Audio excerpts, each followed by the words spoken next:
If you walked into a cottage garden in 1940s Britain or a highland milpa in ancient Mexico, you would have found a vine climbing 20 feet into the sky, covered in blazing scarlet flowers.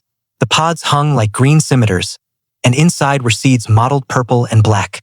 This plant fed empires, survived Darwin's experiments, and then, in North America, was demoted to decoration.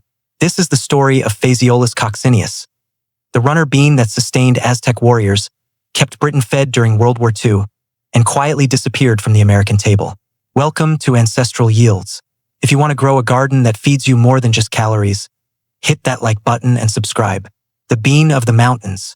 To understand this plant, journey back to the highlands of Central America around 2000 BC. While lowland farmers perfected common beans, highland peoples in Mexico and Guatemala domesticated something different. Runner beans evolved in cool cloud forests at 1,000 to 3,000 meters elevation. Unlike common beans which grow as annuals, runner beans are perennial. They form thick tuberous roots storing starches and proteins, allowing the plant to survive frost and drought, then resprout when rains return. The Aztecs called it ayacatl. The Maya knew it as zelhualcuyenc. Indigenous peoples consumed every part: young leaves, flowers and soups, tender pods, fresh seeds, dried beans, and the tuberous roots, still eaten in Mesoamerica today. In 1552, two Mexican men created the Badianus manuscript, illustrating ayacatl alongside a recipe for intestinal parasites. Grind the beans to powder, place in your mouth, take a hot bath, hold bitter water in your mouth, and the parasite would be eliminated through purging. Modern science validated this. Runner bean seeds contain phytohemagglutinin, PHA, a toxic lectin causing violent gastrointestinal distress when consumed raw.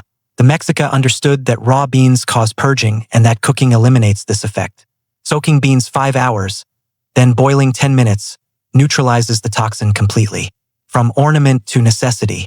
When Spanish conquistadors carried runner beans to Europe in the 16th century, English gardeners grew them primarily for beauty. Those cascading scarlet flowers were unlike anything they'd seen. The plant could grow 15 feet in one season, transforming a trellis into a living wall. But necessity converts decoration to sustenance. As British population expanded, gardeners noticed those vines produced enormous quantities of edible pods. By 1897, there were dozens of varieties. The runner bean had become thoroughly British. Then came 1939.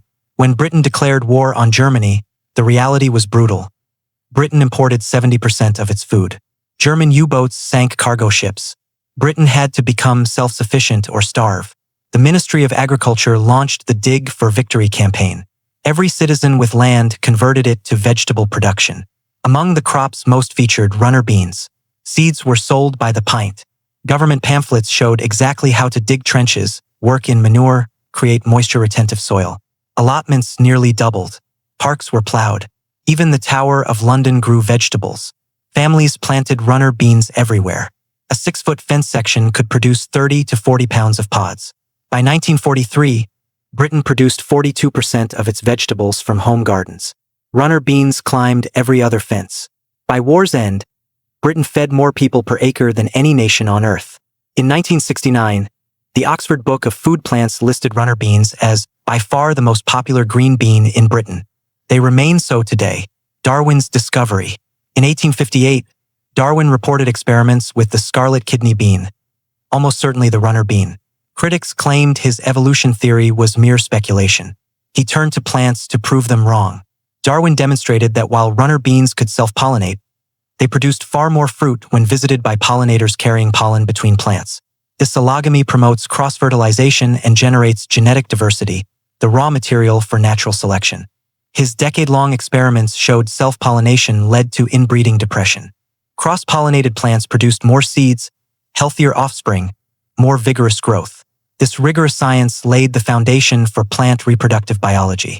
Because runner beans naturally cross-pollinate, they maintain high genetic diversity. Over millennia, this produced beans with scarlet, white, pink, and bicolored flowers. Seeds that are white, cream, brown, black, purple, or mottled. In Greece, white varieties are grown under protective law as Phacelia gigantes. In Austria, colored kaffirbohnen are dressed with pumpkin seed oil. In Spain, Judean de la Granja anchors regional dishes.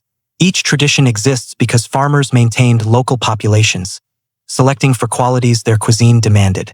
The nutritional case. 29% of calories come from protein.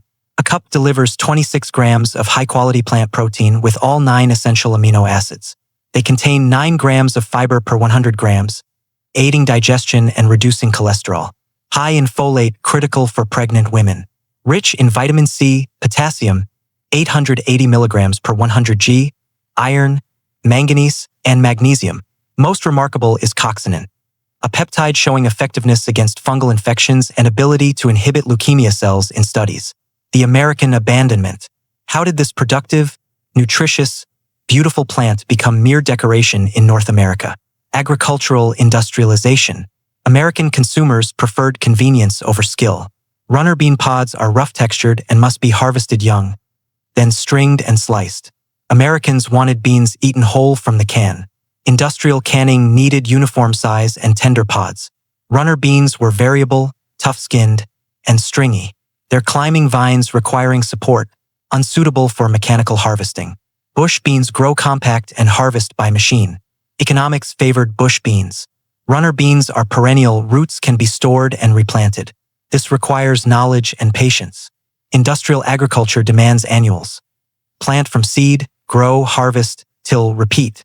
The American food system optimized for convenience, shelf stability, visual perfection, and cheapness. Runner beans didn't fit. The warning: before planting, understand, raw runner beans are toxic. The protocol: soak dried beans 5+ hours. Discard water. Bring to full boil in fresh water.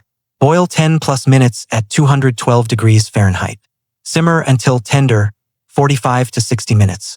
Young green pods are safe lightly cooked, 5 to 10 minutes. Flowers are safe raw. Cook this properly as humans have for 7 millennia. Growing instructions. Runner beans thrive in cool temperatures, 60 to 75 degrees Fahrenheit, with humidity. They need full sun, rich soil with organic matter. Dig trenches 2 feet deep, layer with manure/compost. Wait until soil reaches 60 degrees Fahrenheit. Sow 2 to 3 inches deep, 4 to 8 inches apart. Germination takes 7 to 14 days. They climb 10 to 15 feet. Provide bamboo teepees, twine, or fences. Install supports at planting. Mulch heavily. Water deeply. Harvest pods at 3 to 4 inches for fresh eating. For dried beans, leave until brown and rattling. One plant produces 10 to 15 pounds of pods. Cultivars: Scarlet Emperor, Classic, Scarlet Flowers. Painted Lady, bicolored red and white flowers. White Lady, white flowers, heat tolerant. Moonlight, stringless pods to 12 inches. The path forward. The runner bean challenges modern assumptions. It's not convenient. It's perennial, not annual. It looks imperfect. It doesn't ship well. By industrial metrics, it fails. By metrics that matter: productivity, nutrition, soil health, pollinator support, beauty, resilience, it excels. In an era of climate uncertainty and food system fragility, the runner bean offers an alternative. Polyculture over monoculture, perennials over annuals, diversity over uniformity, flavor over convenience. The British understood this in World War II. The Mexica understood it for 7,000 years. Darwin understood it as adaptability in a changing world. It's a plant that climbs slowly but reaches high. A bean demanding you cook it, connecting you to farmers 3,000 years ago and gardeners 80 years ago. A vine returning year after year from roots that remember. It's the scarlet climber that corporations never commercialized, and it's waiting for you to plant it. If you enjoyed this, hit that like button. Subscribe to Ancestral Yields for more stories of plants that built civilizations. We'll see you in the garden.